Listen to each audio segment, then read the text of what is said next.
everyone, Novels Wonderland here. Thank you all for the love and support you've shown me and the channel. Naruto, I founded a Jujutsu Clan. Chapter 80 to 87, Chapter 80, Virtual Mass Cells. 1,245 words. Not only that. If the Jinchuriki's strength greatly increases, it will be even more difficult for us to achieve our plan.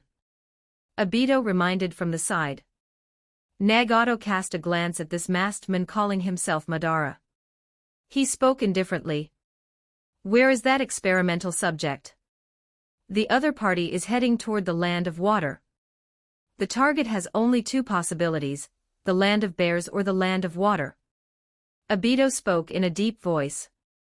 Having obtained the intelligence, the Deva path turned and left the area. Obito stood in place, frowning deeply. The surrounding space distorted. He quickly returned to the secret base.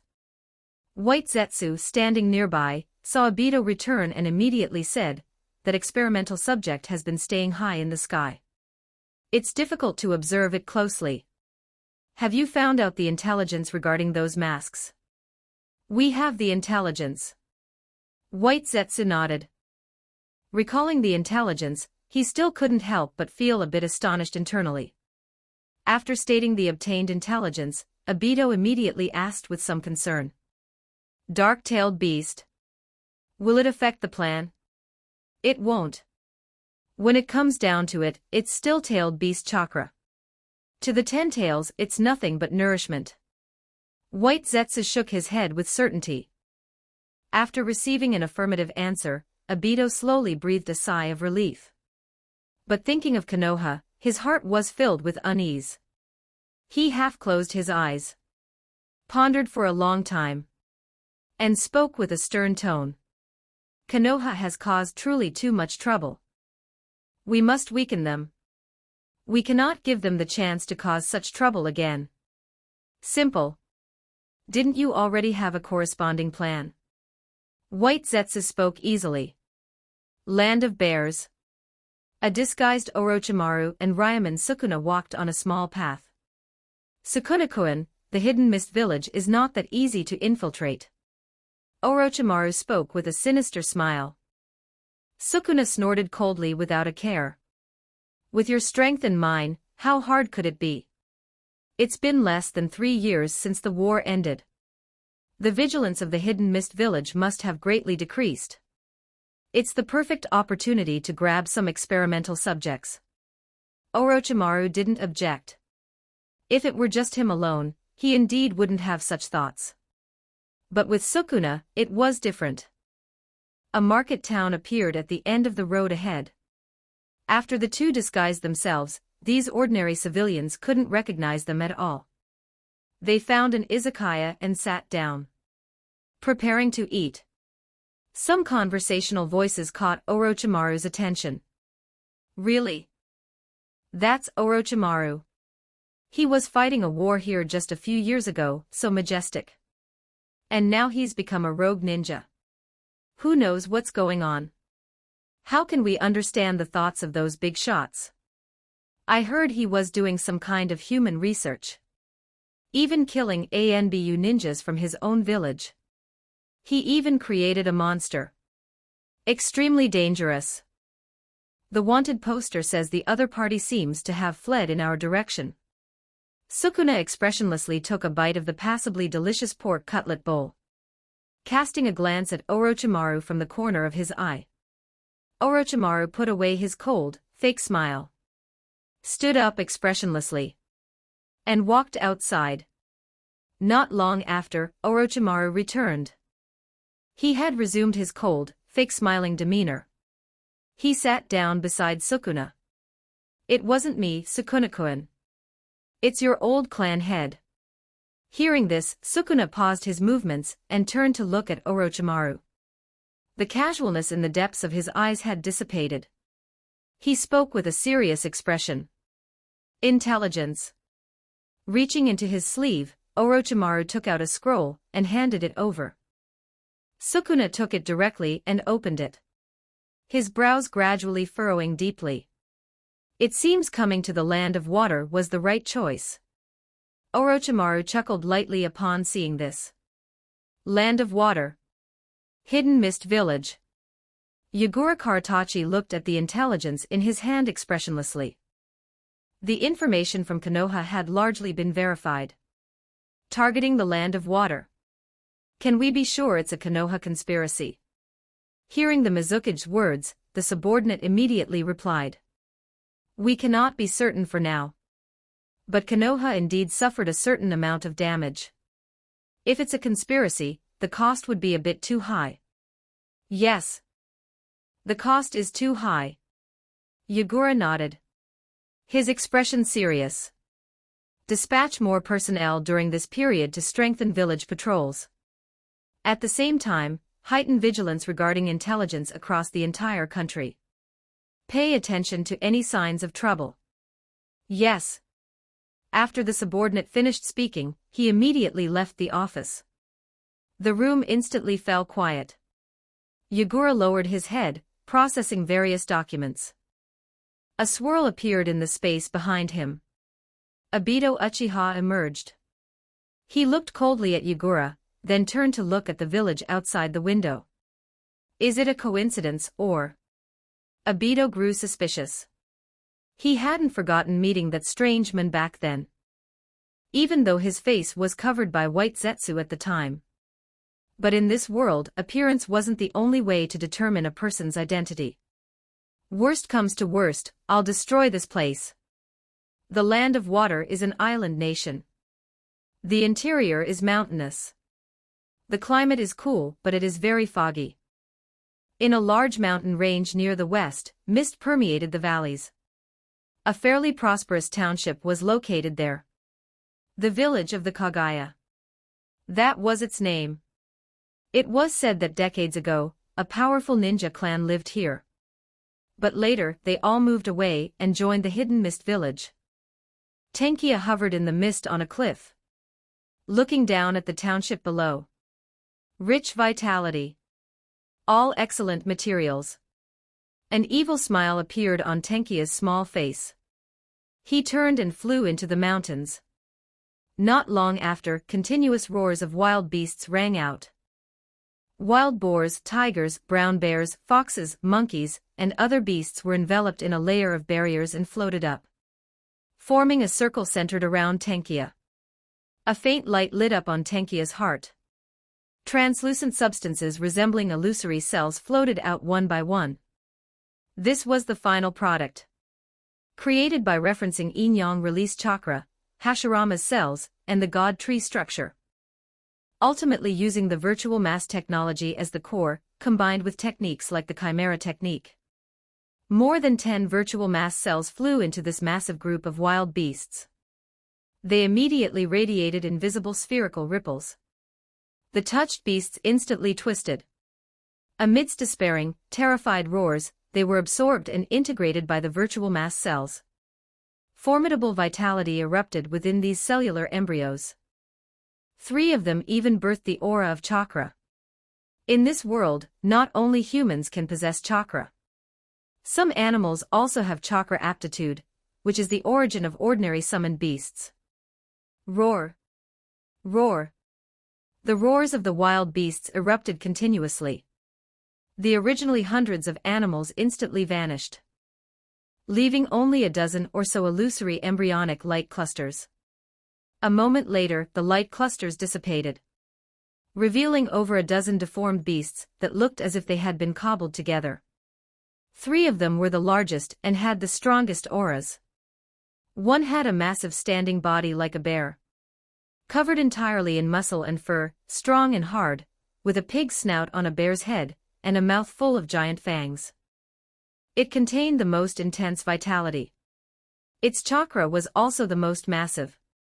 Barring any surprises, it was a taijutsu type. Read advanced chapters on patreon.com/kizo247. Every 150 horsepower equals bonus chapter. Push the story forward with your power stones. Chapter 81, Chimera Soldiers. 1,276 words. The second beast had a monkey-like body, covered in snow-white fur, with 6 arms. Its entire head retained the appearance of a monkey but was extremely ferocious, possessing 8 blood-red eyes. Its internal spiritual energy was extremely robust. Its chakra was exceptionally active.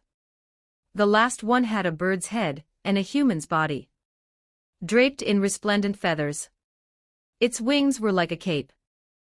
Its arms were thick, ending in claw-like hands, and it had bird-like legs. Its body was very balanced and agile. Its chakra flow rate was very fast. King. Simple mental thoughts emanated from these 3 chakra-possessing beasts. Although the other chimeric beasts had strong bodies, their brains only possessed chaotic bestial nature.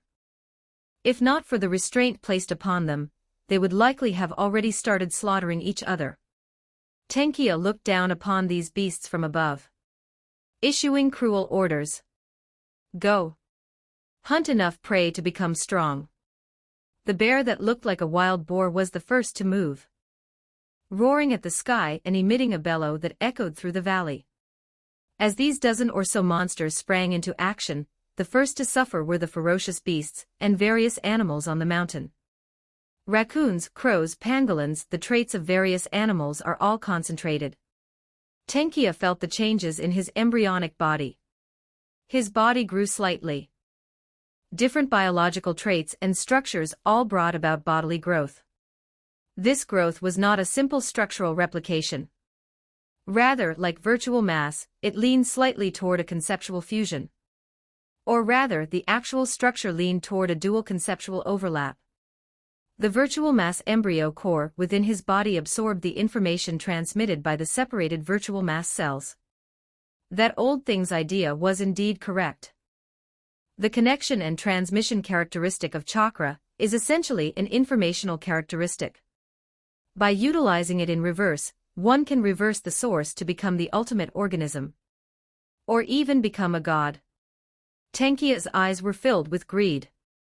These ordinary animals were completely insufficient. Summon beasts and ninjas possessing chakra, or even special abilities, were his unparalleled great nourishment. Such a massive commotion on the mountain naturally attracted the attention of the township below. What's happening on the mountain? Are those lowly commoners stealing my property again? A bearded, luxuriously dressed man spoke angrily. A guy resembling a samurai beside him knelt on the ground. Lord, the commotion on the mountain is huge. It doesn't look like ordinary commoners.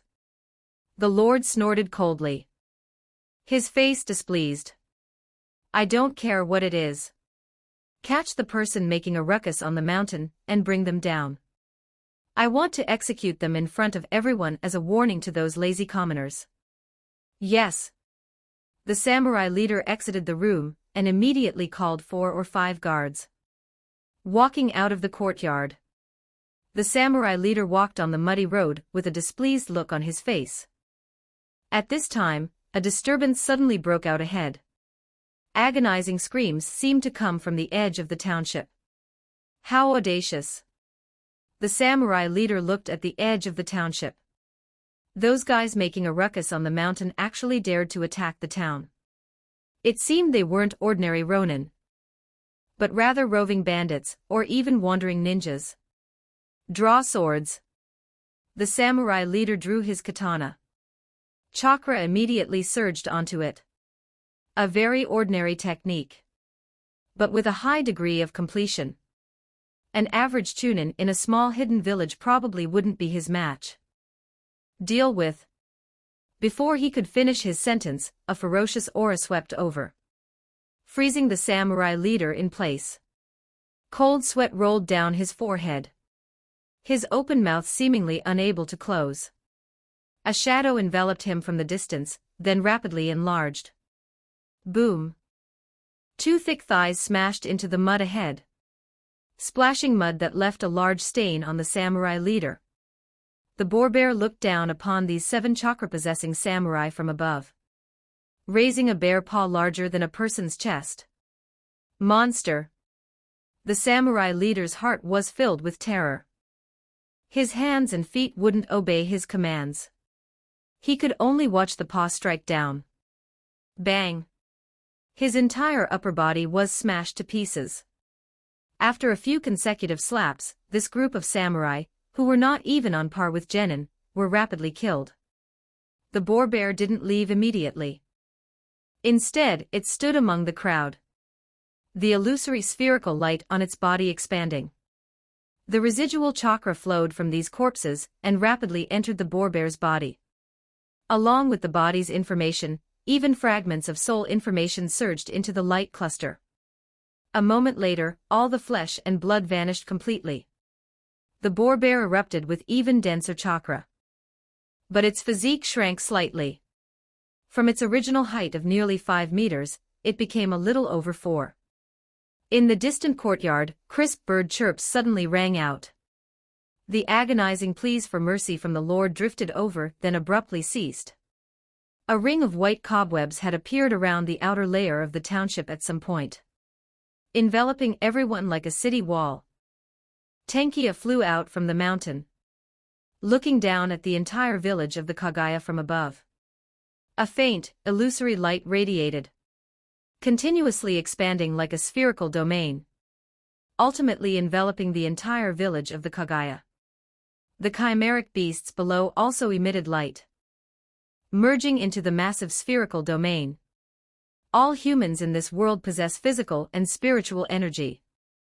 If they can mix them to form the most basic primitive chakra, they possess the aptitude of a ninja.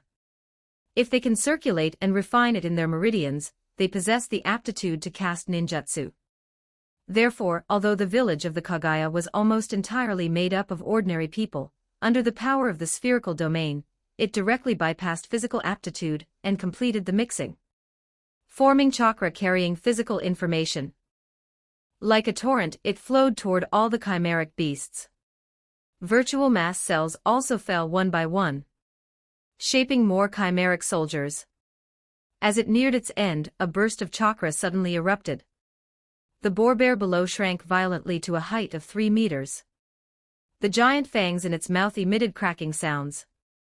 Bones from its shoulders, back, and knees broke through its flesh and fur, spreading across its body.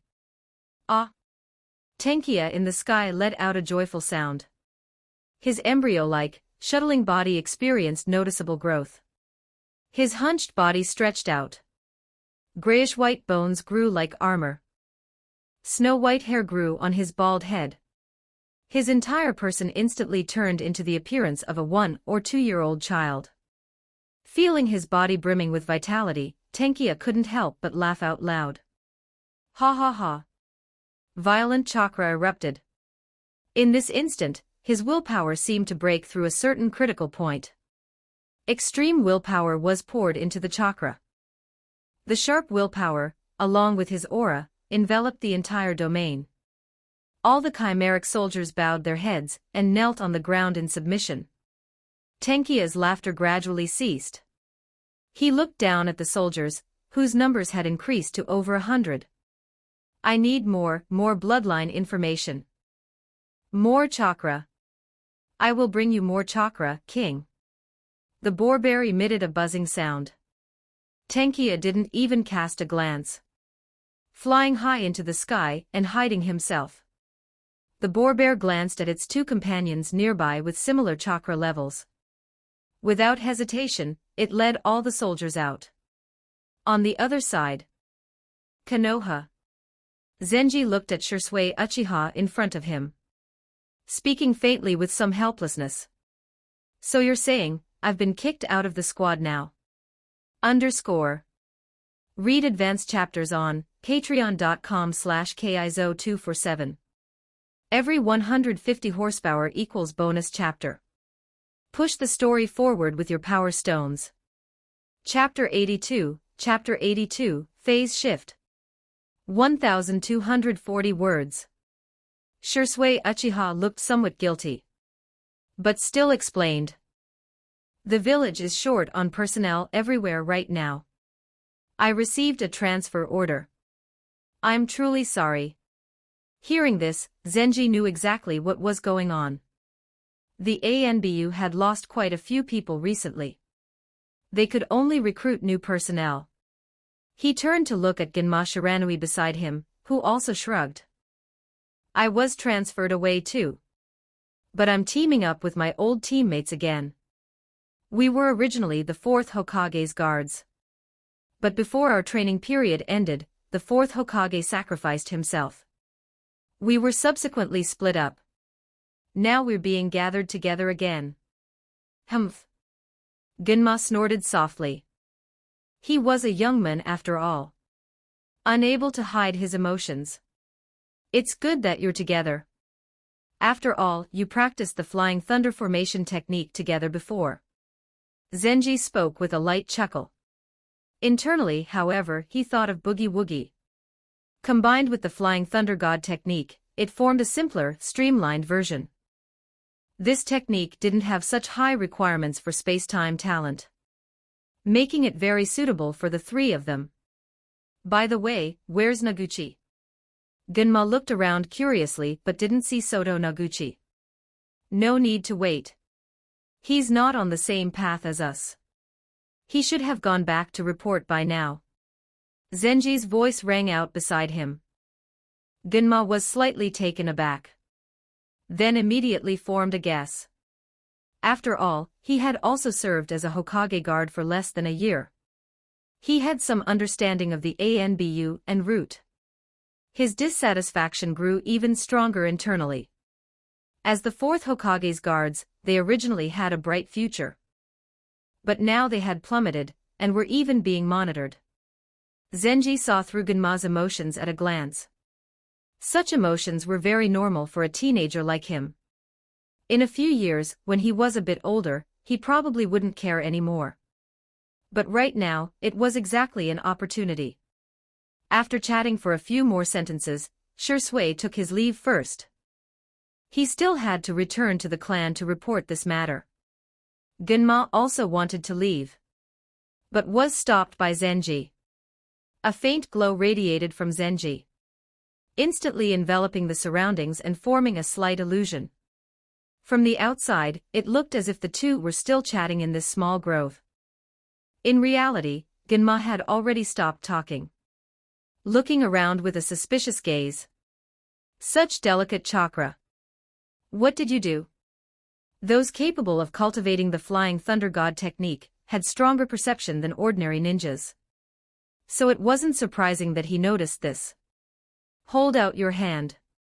Zenji didn't answer, merely raising his hand. Genma didn't hesitate either. The interactions over the past year had built a basic level of trust between the two. Genma raised his hand. Their palms clapped together. Smack. In this instant, Genma's eyes widened. His vision blurred. The scenery behind Zenji completely changed. That familiar feeling. An unprecedented ease. Much easier than any time he had executed the Flying Thunder formation technique. What is this? Genma opened his mouth wide. The senbon in his mouth fell out. Fortunately, he reacted in time and caught it with his other hand. Zenji narrowed his eyes slightly, looking at him with a faint smile. A technique I developed based on the Flying Thunder God technique. Lower requirements for space-time talent. Simpler difficulty. It's called phase shift. What are its effects? Are the learning difficulty and requirements really lower? Genma was somewhat excited. He was a young man after all. If it were over a decade later when the plot began, as a mature ninja, he would probably have already discovered Zenji's intentions. There are 3 main effects. Zenji didn't keep him in suspense. Holding up 3 fingers. Swapping positions with an object or person touched by the hands. Bringing the hands together to form a circle, using this as spatial coordinates to swap positions within a short range. Finally, the ring of space mark. It's the same as the Flying Thunder God formula's mark, but a simplified, standardized mark. The learning difficulty is greatly reduced. The effect is much more mediocre. And there is a limit to the quantity. After receiving this information, Genma pondered for a moment. He immediately formed a judgment. Overall, it's inferior to the Flying Thunder God technique. In close-quarters combat and small-scale guerrilla warfare, it's about the same, perhaps even feeling slightly stronger. But it loses long-distance transfer and battlefield-level mobility. However, it's ultimately stronger than the Flying Thunder formation technique. Zenji, you truly are a genius. Gunma sighed in admiration. His gaze then became somewhat fervent. But his teenage pride made him feel a bit awkward. Unable to speak up, Zenji's mouth curled up slightly. He had been waiting for this exact moment. Gunma, this secret technique wasn't solely created by me. A part of its foundation was borrowed from an unfinished, half-completed secret technique of my clan's ancestors. So I cannot directly teach it to you. Hearing this, Gunma immediately felt disappointed internally. However, I do have a compromise method. If you are willing. Hearing Zenji's words, Gunma's eyes lit up. He couldn't wait to say, really? What method? Join us. Become my family. Just like Gojo Satoru. Zenji spoke solemnly. By now, even if Gunma was slow on the uptake, he realized what was happening. Zenji was recruiting him. Not just as a simple teammate, but on a political level. His heart sank as he thought of the departed Shisui Uchiha. Gunma Shiranui was a civilian faction ninja. Belonging to the most numerous type in Konoha, family-type civilian ninjas. Both or one of his parents were very ordinary ninjas.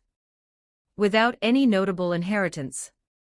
This could be seen from his experience teaming up with Might Guy during the Third Shinobi World War. Therefore, he knew very well what an excellent secret technique represented. After all, he mastered the Flying Thunder formation technique, and knew exactly how powerful those excellent secret techniques were. Unfortunately, executing the Flying Thunder formation technique required the three of them. Alone, the strength enhancement was limited. May I ask, what do you intend to do? Are you simply recruiting me, or do you have some other ideas? At this moment, Gunma's mind became very sharp. Thinking of many things. Gunma, I didn't think that much. But the current Konoha is different from before. Zenji sighed. After Lord 4th Hokage took office, he cultivated a new core group and used gentle methods to sideline the older generation's upper echelons. These methods were very gentle. And Lord 4th Hokage had enough prestige. So it didn't cause any major impact. But now Lord 4th Hokage has passed away. This is not just the death of a leader, but the transfer of power being stuck in the middle. The new generation gained a portion of power but lacks the corresponding positions. While the older generation lost a portion of power but still retains their corresponding positions. Future disputes are inevitable. If we, the new generation associated with Lord 4th Hokage, don't unite, I'm afraid. Zenji didn't finish his sentence, creating a feeling of concern. I only want to protect myself. Just like Lord 3rd Hokage's clan, and the Inoshikacho during the Warring States period. Gunma seemed to be infected by this sincerity. Many things instantly came to mind. Read advanced chapters on patreon.com/kizo247. Every 150 horsepower equals bonus chapter. Push the story forward with your power stones. Chapter 83, Members of the Inoshika. 1,340 words. After the 4th Hokage died, his training was hastily ended. The originally planned guard position was also cancelled. The three parted ways and joined this new team. Only to be transferred again less than a year later. All right. I am willing to support you and become your retainer, young master. Finally, Gunma Shiranui made his decision. He was about to drop to one knee. No rush. I will pass the secret technique to you first. But corresponding safeguards must be put in place. After all, we are still weak and shouldn't publicize it. A hint of a smile appeared on Zenji's face. Zenji extended 2 fingers and pointed at Genma's forehead. A power more obscure than chakra flowed along the contact of the 2 fingers into Genma's brain. A blank soul book merged into his soul. With Genma's willing consent, it received all his memories, soul, and information. He could easily feel this state. So he had to be willing initially for the soul book to merge into his soul and take effect. Only this way could it completely receive all information and merge into the soul. Of course, once in progress, there was no turning back. A blank soul book is truly difficult. Wasted so many years of time. Zenji sighed internally. Genma opened his eyes and immediately felt the changes in himself. His spiritual energy was much more vigorous. His chakra had also strengthened. His control had improved to a certain extent. Most importantly, the memories in his mind were much clearer. The various knowledge he had learned before became incomparably clear. Recalling them brought deeper comprehension. I have passed the knowledge of phase shift to you. Cultivate it well after you go back. Zenji's voice rang out. Genma nodded excitedly. He now felt completely reborn. Experiencing the feeling of being a genius. Yes, young master. Address me normally from now on. We don't need to expose our relationship right now. All right. By the way, if you have the chance, recruit your 2 teammates as well. No problem. They are also civilians. If they knew they could master such a secret technique, they would definitely be willing. After some instructions, Genma left. The external illusion synchronized, then slowly vanished. Zenji stood in place, watching Genma's retreating back. With this hidden spy, I will also be able to grasp the movements on the 3rd side. Zenji thought internally. This wasn't an ordinary hidden spy. Zenji didn't even need to contact Genma. He just needed to check the information on the soul book to know everything. It could be said to be extremely safe. This scene appeared in a crystal ball. Hiruzen Sarutobi puffed on his pipe. His gaze fixed on this scene. Zenji. Do you have a problem or not? Hiruzen's mind was filled with countless thoughts. Still unable to make a decision. Judging from Shirsue's intelligence, Zenji hasn't had much contact with the Uchiha clan. It's just that the 2 of them have a relatively good relationship. If I were to suppress the Uchiha clan, Zenji shouldn't get involved, right? Hiruzen wasn't Danzo. He had no thought of annihilating the Uchiha clan. After all, they were an important combat force of the village. But the Uchiha clan was like a double-edged sword. If not controlled well, it could not only hurt others but also hurt oneself. The problem now was that after the Ninetales incident, Orochimaru's defection, and the experimental subject's rampage, Konoha's balance of power had been disrupted. Or rather, the power of the Hokage faction had greatly diminished, making them feel it was a thorny issue to face the Uchiha clan.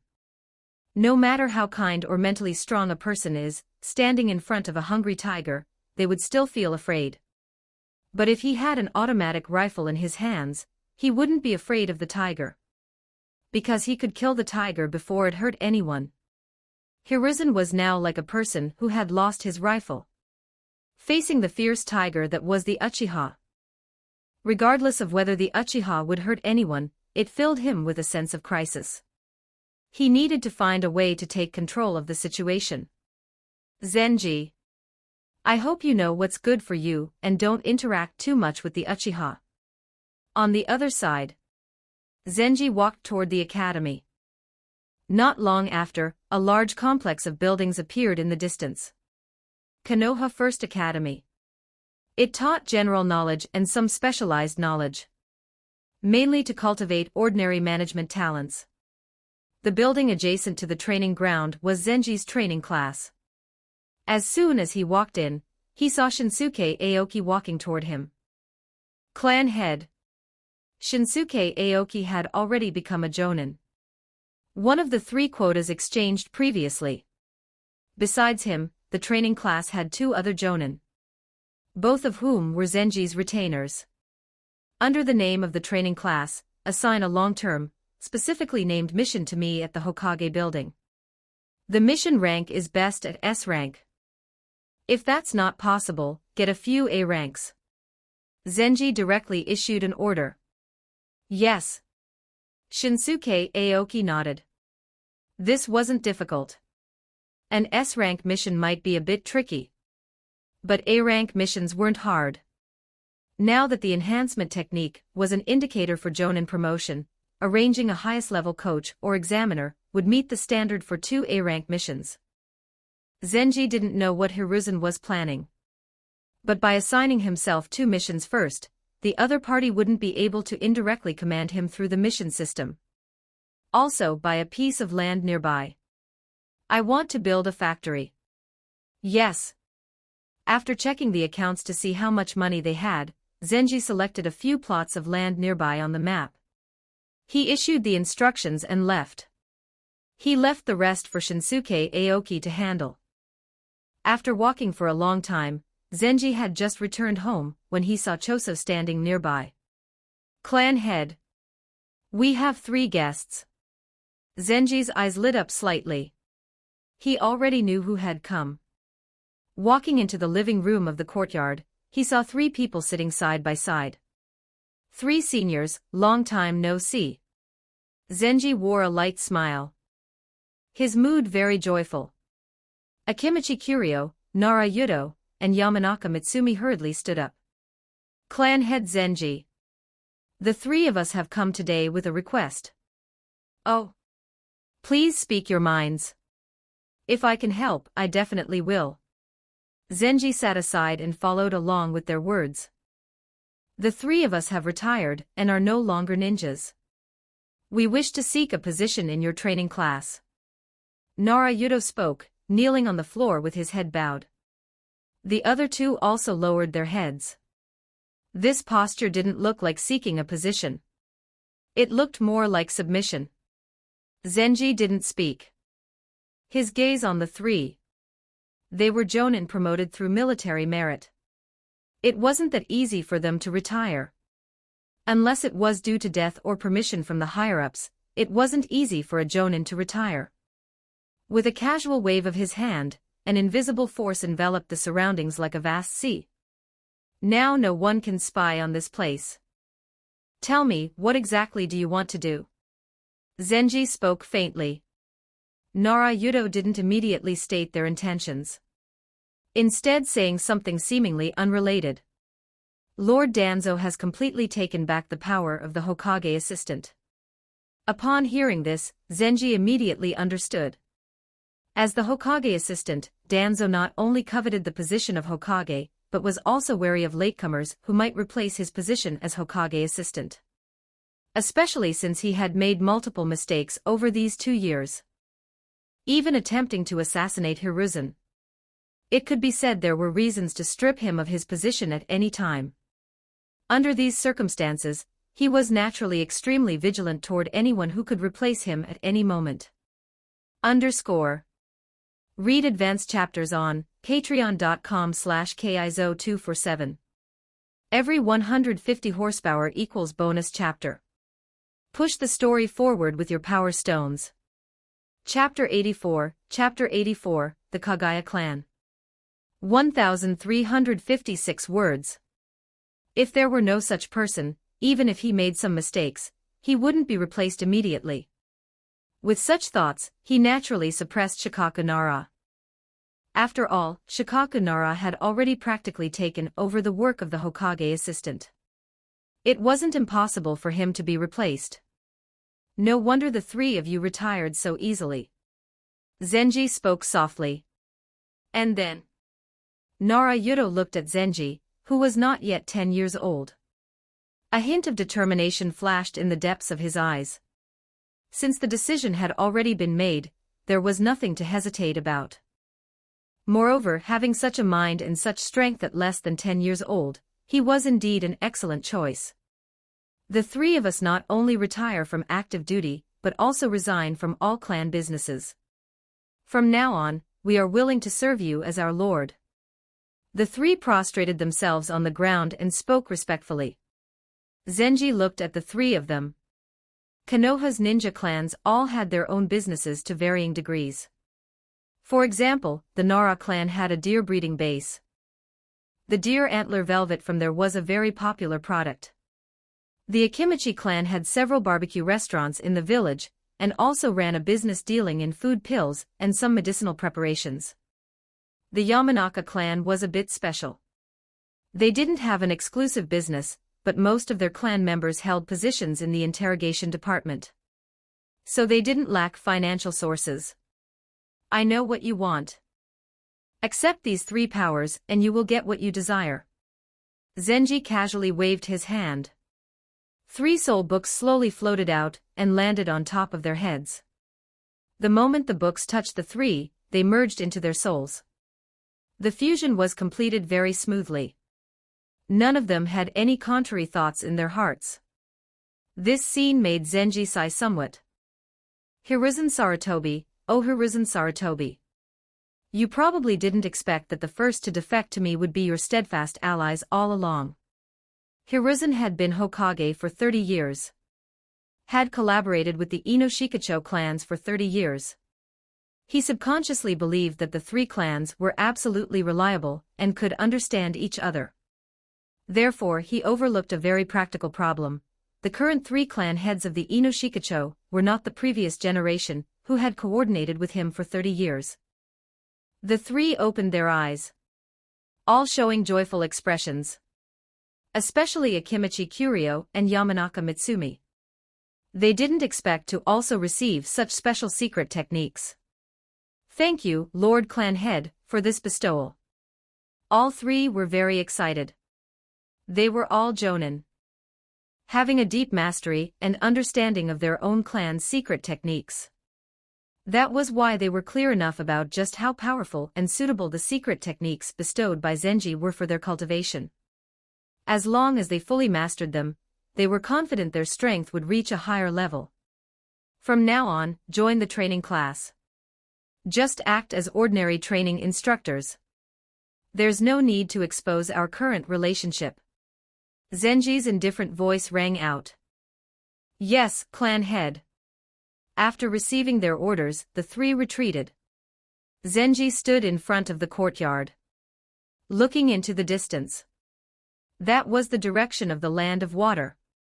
Land of Water. Hidden Mist Village. Kagaya Clan. Clan head Kagaya Rado looked expressionlessly at the intelligence before him. Then suddenly revealed a somewhat bloodthirsty smile. A monster bear that possesses chakra like a human, and can even use the ability of bones. Ha ha ha. Interesting. Too interesting. I'm going to slaughter it and use its blood to lubricate my rusty body. Kagaya Rado abruptly stood up. No.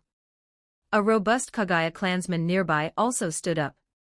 Boss, you are the clan head. How can you casually leave the village?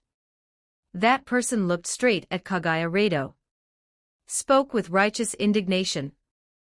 The village won't let you leave. I'll go. I guarantee I'll deal with. Nonsense. Even if the boss can't go, it's not your turn. Both of you shut up. I'll go. The argument had barely started before it immediately escalated into a fistfight.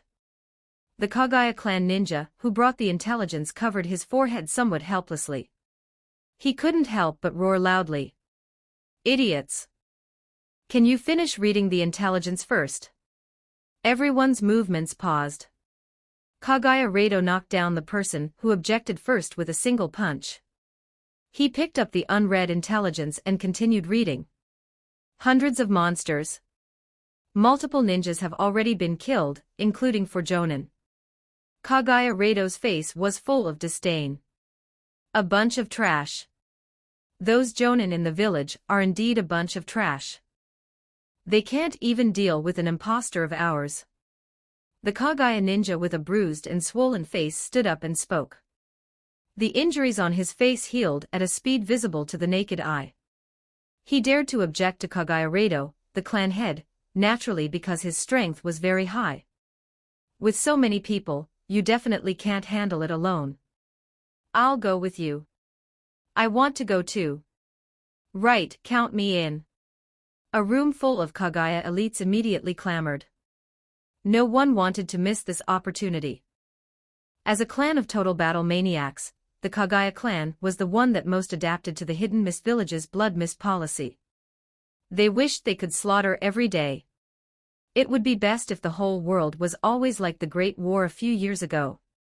Enough. Kagaya Rado slammed the table fiercely, silencing everyone. I have decided. Everyone moves out. As long as they are clansmen over 8 years old, everyone moves out. Haha, long live the boss. Let's go. Let's go. I've been wanting to go on a killing spree for a long time. The Kagaya ninjas in the entire room were extremely excited, completely ignoring whether the clan head's decision was reasonable. Would the village agree to the entire clan moving out? Even if they didn't agree, they wouldn't care. Once the decision was made, the entire clan immediately moved out. Such a massive movement by the Kagaya clan immediately put the village on alert. Watching the large force of the Kagaya clan rampage out of the village, surprisingly, no one stopped them. After the figures of the Kagaya clan disappeared from sight, some people immediately reported to the Mizukage. Meanwhile, a few ninjas arrived at another location. Elder.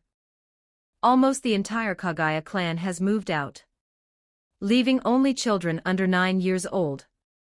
There were 3 people in front of the ninja reporting the intelligence. Sitting in the chair in the middle was an old man with an aged face, dressed like a monk, with a shaved head. He was Genji, an elder of the Hidden Mist Village, possessing great power. Standing beside him were a man and a woman. One of them was exactly Ao, the Byakugan killer from the original story. But at this time, he hadn't obtained the Byakugan yet. He was just an ordinary elite jonin. On the other side was a 17 or 18-year-old girl with emerald green eyes, long, crossed reddish-brown wavy hair, her right eye covered by her hair, pink lips. She had a voluptuous figure and fair skin.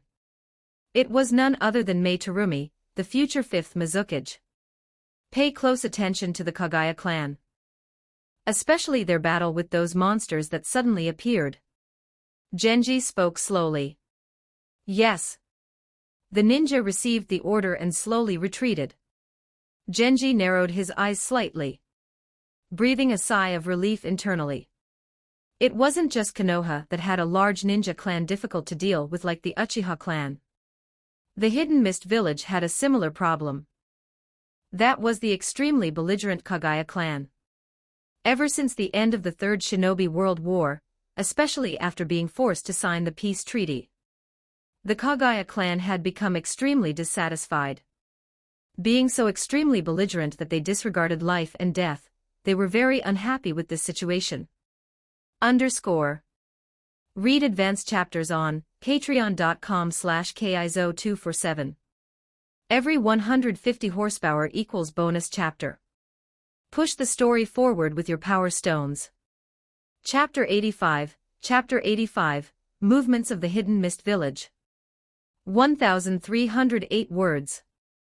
When unable to vent on external enemies, the Kagaya clan turned their spears inward toward the village.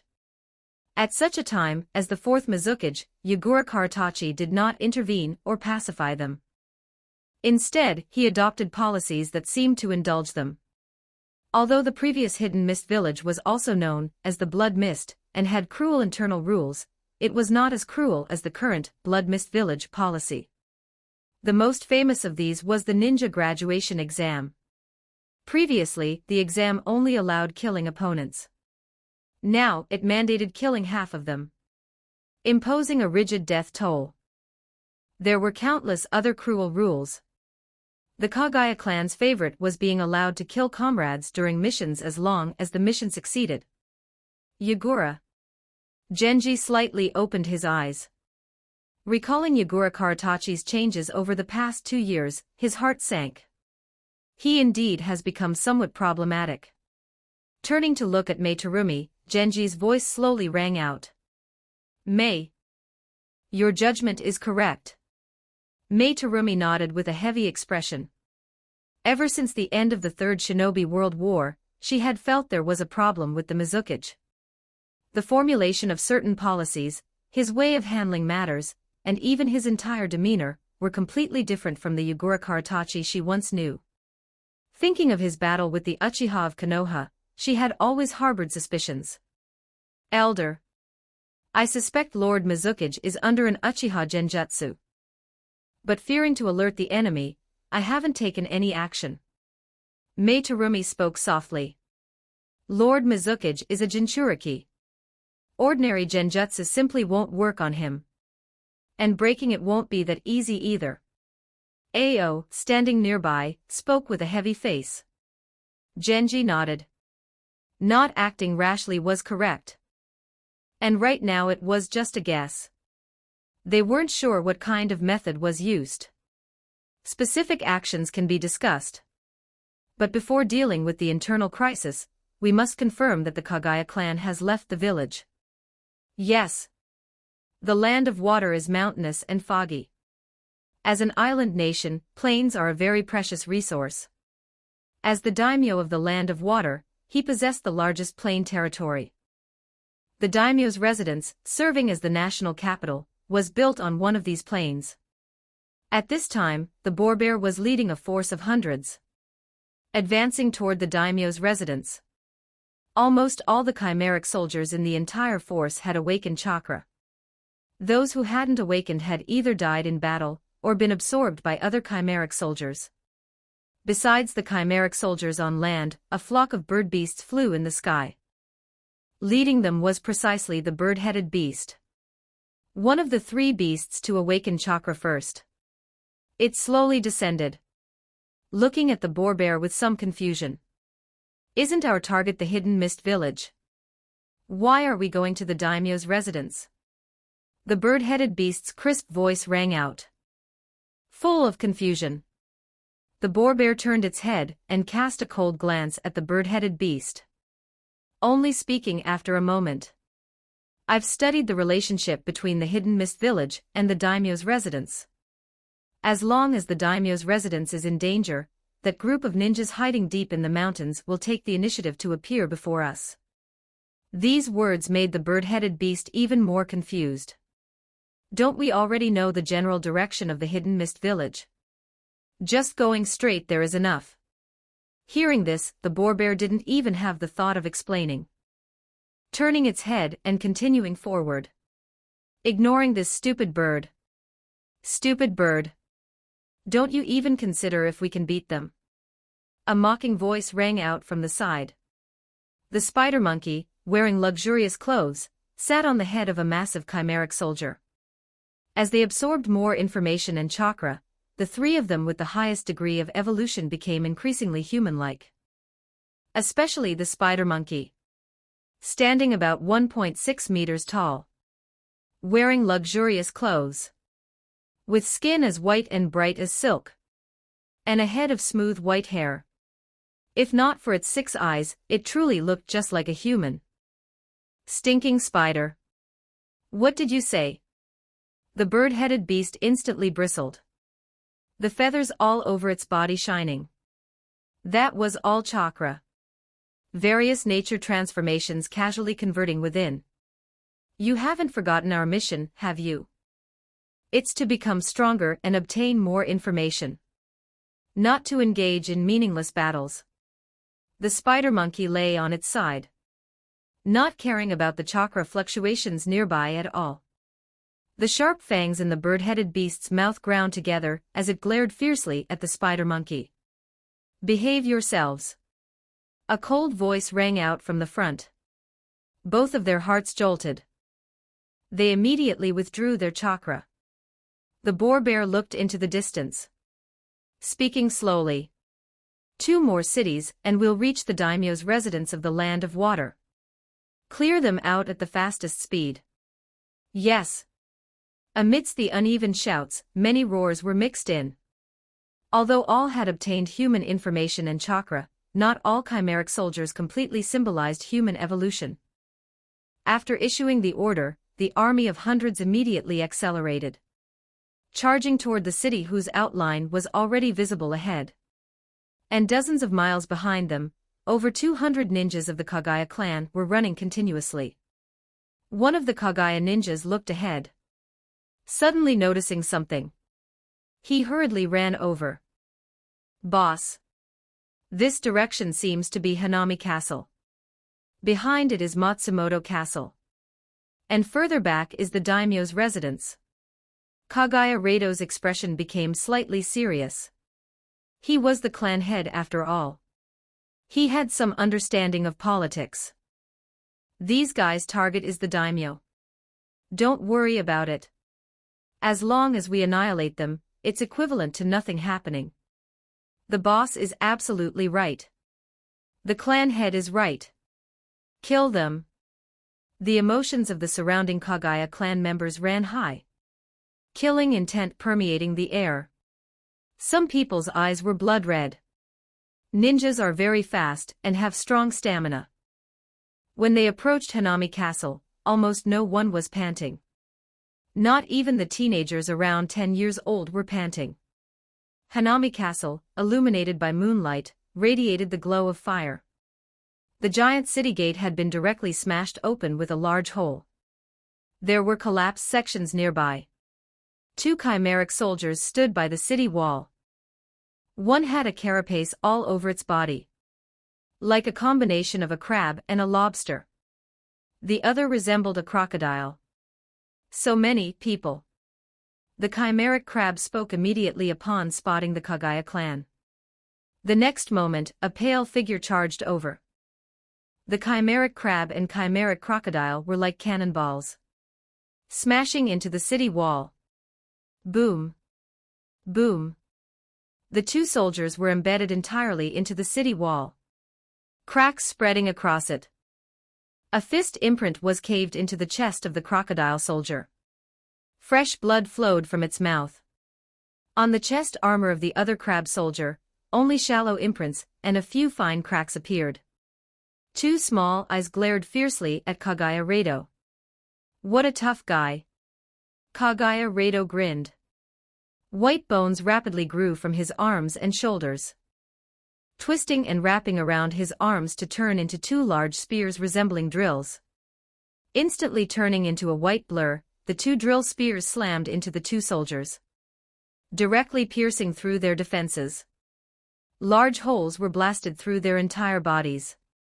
Feeling that degree of hardness, Kagaya Rado couldn't help but laugh out loud. With high fighting spirit, he charged into the city. Like a bulldozer, he pierced through every soldier he encountered. "Not enough. Not enough. Not enough. I want stronger enemies." A roaring sound came from Kagaya Rado's mouth. His face was hideous, his entire body radiating scorching fighting spirit. Read advanced chapters on patreon.com/kizo247. Every 150 horsepower equals bonus chapter. Push the story forward with your power stones. Chapter 86, Orochimaru and Ryaman Sukuna follow up. 1243 words. Kagaya Rado suddenly stopped, standing on the ruined street, his face hideous yet joyful. Just across the road ahead, the boar bear, now over 2 meters tall, stood there. A long, narrow shadow enveloped Kagaya Rado. Cold killing intent permeated the surroundings. "So you're that monster capable of using bones?" Kagaya Rado revealed a savage smile. The bones on his body continuously changed, enveloping his entire body like armor. A bone tail grew from his back. He looked like a bipedal, white-boned fierce beast, ready to launch an attack at any moment. The Kagaya clan. As expected. A bunch of brutes. The boar bear spoke coldly. Fine white bones extended from its body, covering all its skin and fur like a membrane. The boar bear instantly transformed into a white fierce beast. Reaching out, two giant white axes formed. The next moment, both sides moved simultaneously. Two white blurs instantly collided. A terrifying air wave erupted. A loud crash rang out. Bang! Kaguya Rado's eyes widened. His face hideous as he exerted all his strength without holding anything back. But he couldn't advance a single inch. Because a tyrannical, unyielding force came from the opposite side. In fact, because the opponent's size was larger, it even suppressed him to a certain extent. This is the first time I've seen someone block my attack with their physical body. Kaguya Rado squeezed the words through his teeth. The boar bear's left arm was covered in layers of white bone, forming a shield shaped like a squid's head that blocked Kaguya Rado's drill spear.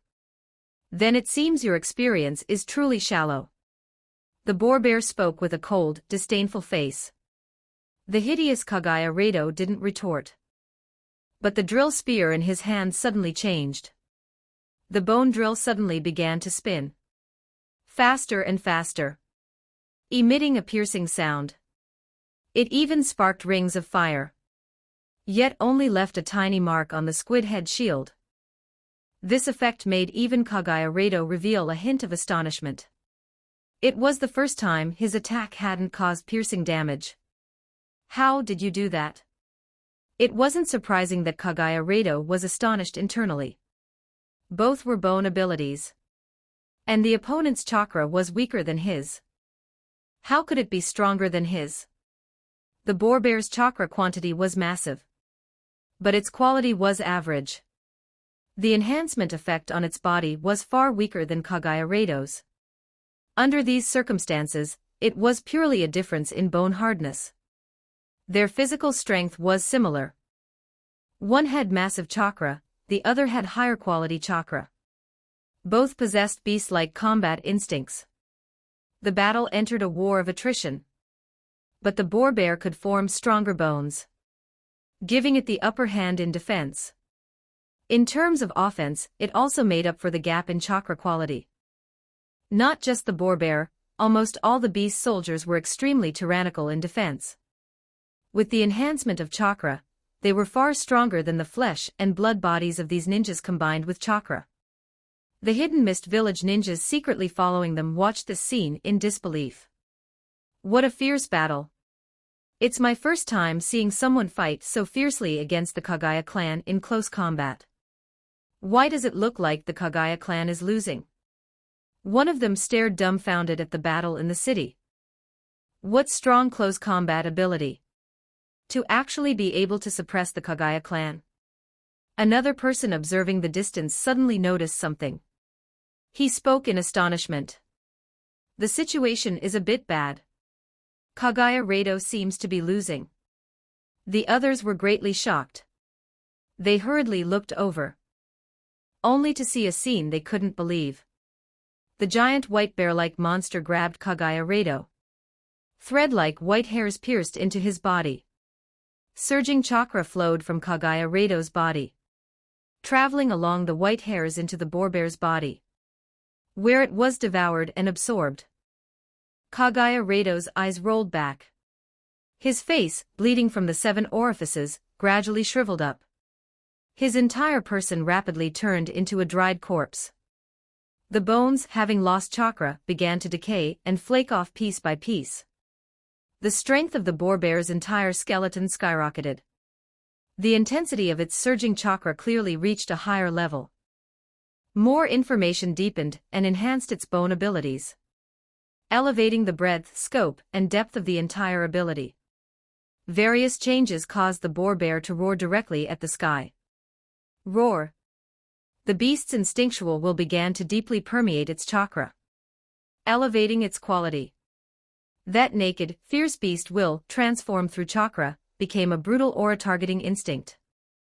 The several hidden mist village ninjas observing from a large tree outside the city instantly stiffened, breaking out in a cold sweat. What a brutal feeling. Why do I feel like that monster became much stronger after eating the Kaguya clan head? No way.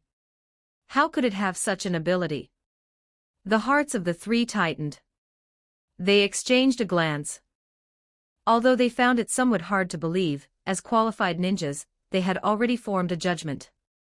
This made their hearts sink. They spoke without hesitation. We must bring this intelligence back.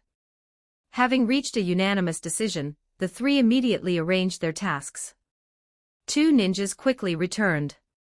The remaining one distanced himself from the area, preparing to track its direction from afar instead of gathering intelligence up close. On the other side of the city, in the shadows, Orochimaru's eyes shone brightly as he watched the chimeric soldiers and the Kagaya clan. What wonderful bodies! I didn't expect that old guy to hide such a trick. Orochimaru couldn't help but whisper. He saw all the changes in those beast soldiers. As they killed and absorbed those Kagaya clan ninjas, they more or less gained bone enhancements, or even awakened abilities. Ryaman Sukuna, hiding nearby with a straight face, stared at these chimeric soldiers, feeling somewhat annoyed but also relieved internally, because he had also considered whether to take a similar route, making high-quality external cells and flesh tissue into parts rather than food and nourishment. But ultimately, because he couldn't solve the problem of bloat caused by an infinite number of parts, he chose another, more concise path. Old thing. Did you calculate this long ago? Then I want to see how you solved it. Sukuna frowned deeply. Without wasting words, he immediately attacked. Bringing two fingers together, a buzzing sound instantly rang out. Boom! A beast soldier and a Kagaya clan ninja currently engaged in battle instantly stiffened in place. A section of the wall behind them was directly severed and collapsed, smashing onto the ground. The force of the vibration misaligned the house behind it. Severed right near the ground, the entire house slid to the side. At this time, the beast soldier and the Kagaya clan ninja were cut in half at the waist. They crashed to the ground. A gust of wind swept by, directly pulling the two corpses back and dropping them beside Orochimaru. Store them. Orochimaru took out a sealing scroll while speaking with a fake smile. Sukuna-kun. Just these two aren't enough for our research. Sukuna didn't waste words, instantly slicing through several beast soldiers on the other side.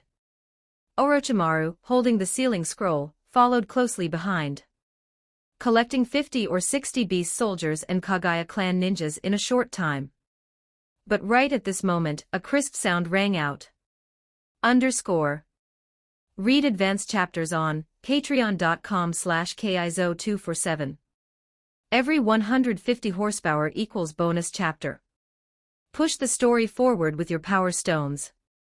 Chapter 87, The First Daimyo's Death. 1,348 words. I was wondering why so many soldiers died suddenly. It turns out two experts were hiding here. A crisp voice rang out. Orochimaru paused his movements. Vigilance instantly rose in the depths of his eyes. He actually hadn't detected someone approaching beforehand. Turning to look, on the roof of a dilapidated building nearby stood a youth of about 1.6 meters tall. With fair skin and a head of fluttering white hair, it was hard to tell his gender for a moment. He had a pair of scarlet eyes without tomo. Otherwise, one might almost mistake them for the Sharingan. But the moment the three locked eyes, an emotion surged within Orochimaru and Ryaman Sukuna's hearts. Scenes from the past flashed through Orochimaru's mind. The shed skin of the white snake seemed to still be in his hands. Nawaki dying before him seemed like yesterday. Is death ultimately inescapable? Orochimaru couldn't help but murmur. Negative emotions filled his heart. Despair emerged bit by bit. Sukuna's face turned hideous. Images of challenging Zenji time and time again appeared in his mind. Until the moment he died of old age, he had never succeeded once. Seeing this scene, the corners of the white-haired youth's mouth curled up slightly. He spoke softly. No matter how powerful the strength, in the hands of a despairing person, it's nothing more than a weapon for suicide, right? Is that so? A cold voice rang out. A sharp sword instantly pierced through the youth's chest. His eyes widened, looking in disbelief at Orochimaru and Sukuna, who had fallen for his trick. But pain immediately came from his eyes. His entire brain was cleaved in half. Not a bad genjutsu ability, but too crude. If I couldn't even accept long, tedious failures, Orochimaru sneered, not finishing his sentence.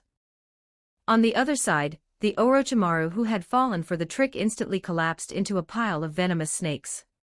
Sukuna's face was icy. There was nothing in this world that could make him despair. Is that so? A light chuckle rang out.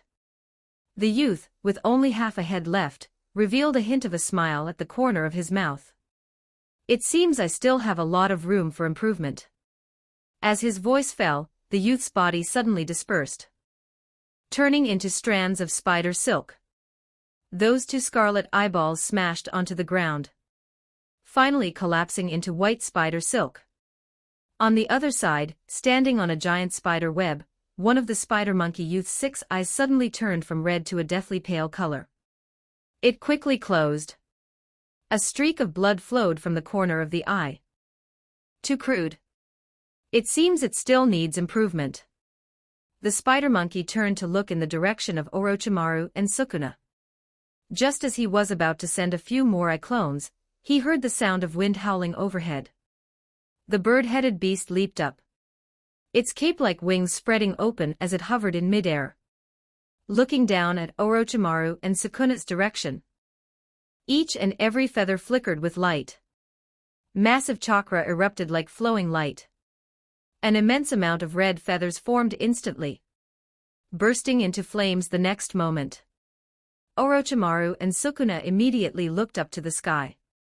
A sky full of red, flaming feathers was about to fall like a torrential rain. We've been discovered. Slaughter him. That bear is quite troublesome. Plus there's that missing embryo. We've gathered enough experimental materials. Then let's retreat first. The sky full of feather fireballs fell, exploding into a sea of fire the moment they hit the ground. Rumble. In the blink of an eye, the entire street turned into a sea of fire. All the houses were reduced to ruins. The bird-headed beast flying in the sky laughed heartily. Stinking spider. No need to thank me. Next time you encounter someone you can't handle, remember to find me. After a hearty laugh, the bird-headed beast flew away to deal with the other Kagaya clan ninjas. The spider monkey's eyelids twitched. He snorted coldly. Stupid bird. And thousands of meters high in the sky, Tenkia, appearing as a 3-year-old child, slightly lowered his head. His pitch-black eyes watched the battle drawing to a close. He slowly stretched out his small palm. A small amount of chakra flew up from below, surging into his palm. Tenkia did not have the ability to revert to the origin. Nor was he the source of chakra. So he couldn't absorb chakra limitlessly and at will. Otherwise, he would be blown apart by massive chakra like the Zero-Tail's tailed beast. Chakra needed to be refined layer by layer. Only after final condensation could it be absorbed by him. But information was different. That small amount of chakra carried all the information harvested this time. More complete bloodline information of the Kagaya clan. Every individual had subtle differences built upon the main Kagaya bloodline. Splicing all the information together formed a massive cluster of information, which was then refined and deduced. Tenkia's body immediately erupted with even stronger, richer vitality. The structure of the bones throughout his body metamorphosed. The quality of his chakra noticeably improved. His entire body rapidly developed, instantly reaching the appearance of a 5-year-old. The Kagaya clan. What a high-level bloodline essence. There's a problem with the origin of this clan. Tenkia pondered the knowledge in his mind. He found that the Kagaya clan was indeed a race worthy of key attention. If that's the case, then I'll use this bloodline as the core to piece together a sturdy fruit tree to bear delicious fruit for me. Tenkia looked down at the boar bear, his mind stirring as he began to slightly adjust the information.